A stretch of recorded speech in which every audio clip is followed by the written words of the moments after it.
Hi, this is for all of you that want to change the heater blower motor resistor on a Jeep Cherokee 1997 to 2001. It's very simple and it only takes a few minutes. First of all, you'll need a Phillips screwdriver or posi drive screwdriver and a little small socket set.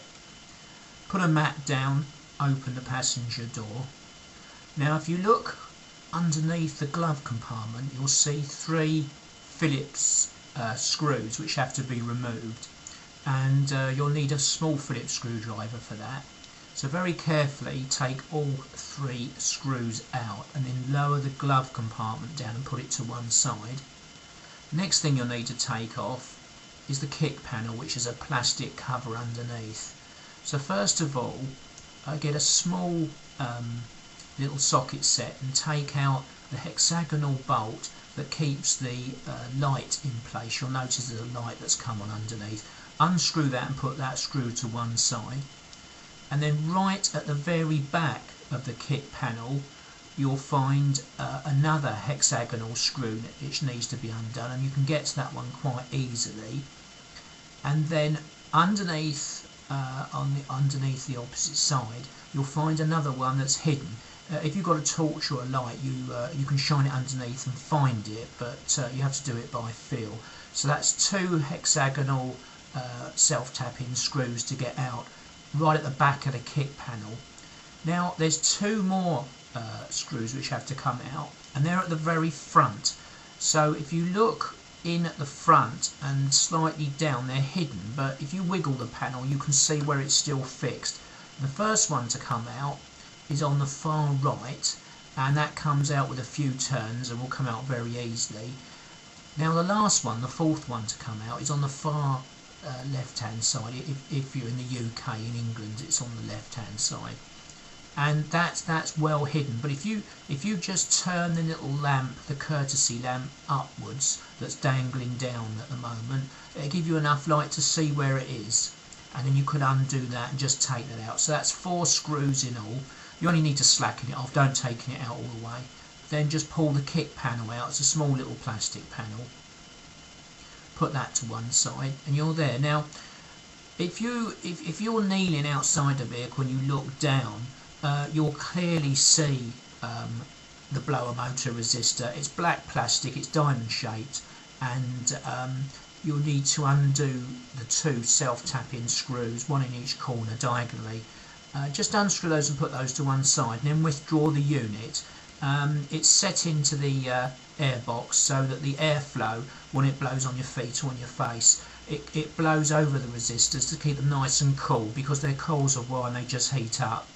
And usually when these burn out you get a really bad burning smell, like I did just when they go. So you would have lost first, second and third speed on the fan, but kept fourth. Now the last bit, which is the fiddliest bit, is actually getting the plug out of the blower motor resistor socket. Now you'll notice that there's a red, what I call hair clip there, with springy legs on it.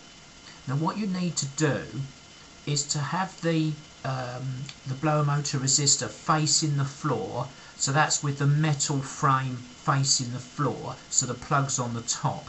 And then as you look at the red thing with legs, just gently with your fingernail push the leg slightly to one side or the other. You'll notice it'll lift up and out.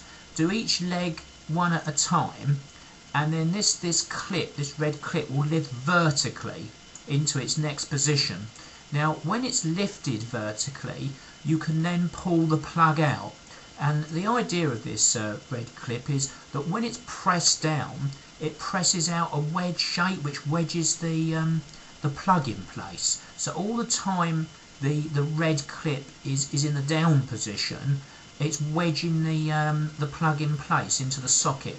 So you very gently just prise the red thing, the little legs, to one side and then vertically, and you only have to lift it a few mil, 5 mil, 1/8 of an inch, something like that, and you'll notice straight away that the cam action or the wedge action comes off, and it allows you then just to pull the plug straight the way up.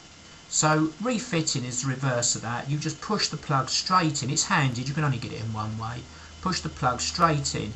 What I would do is just test the fan works before you lock the plug in place, just by putting the ignition on and then trying the switch, fan switch in several positions. If you're happy that it all works, then keep the plug firmly down in place in the socket, and then gently just tease the little red can thing back into its position. Press it down, and you've locked it in place. And it's just a reverse of the way you took it out, really. You just put the two self-tapping screws into the resistor, screw it into the air duct. That's done. Get the kick panel. You might have refixed the light by now if you've been driving around waiting for the spare to come, so just unscrew the light like I've done. Put the kick panel in place. Do the first two front self-tapping screws up, first at the front, then go to the back, do the last two. Do them all very lightly, and then just nip them all up at the last minute, otherwise it'll pull to one side and you won't be able to line any of the holes if you don't do it that way. And then lastly, offer up the glove compartment drawer into the top first.